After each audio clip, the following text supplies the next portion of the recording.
ายดีน้องมีชื่อว่านางแววตาฟีจิตทวงศ์หรือว่าหนิงหนิงอายุ24ปี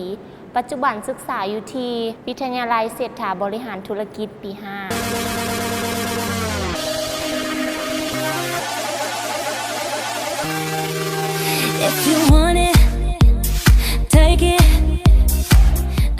น้องคิดว่าน้องมีเสน่ห์ที่สุดอยู่บนหอยยิ้มเนาะเวลาน้องยิ้มไผ่ๆก็ว่าวันน้องยิ้มแล้วหน้าหัก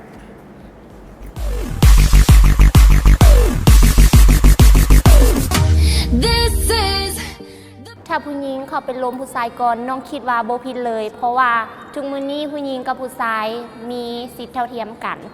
สมมุติว่าเนาะน้องเห็นผู้ชายที่ถูกใจแล้วน้องก็จะเบิ่งก่อนและหลังจากนั้นแล้วเบิ่งว่าเขาจะมีแฟนบ่คันว่าเขาจะมีแฟนน้องก็จะเก็บไว้คันว่าบ่มีเนาะน้องก็จะจ้องเบิ่งแล้วเบิ่งแล้วก็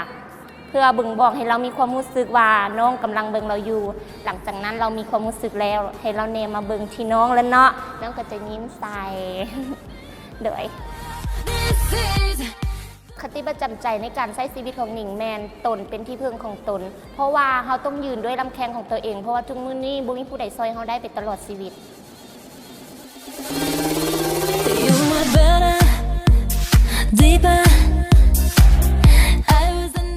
อาชีพในฝันของหนิงแมนอยากเป็นนางแบบเพราะว่าหนิงไปฝันมาแต่ยังน้อยแล้ว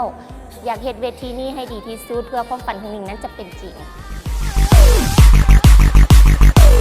และสุดท้ายนี้หนิงขอขอบใจโครงการดีๆที่เฮ็ดให้หนิงได้มายืนอยู่จุดนี้ได้มาเจอกับหมู่เพื่อนใหม่ๆทีมงานใจดีและสุดท้ายหนิงขอฝากเนื้อฝากตัวฝากโหวตฝากเชียร์เป็นกำลังใจให้หนิงเด้อเบอร์ 8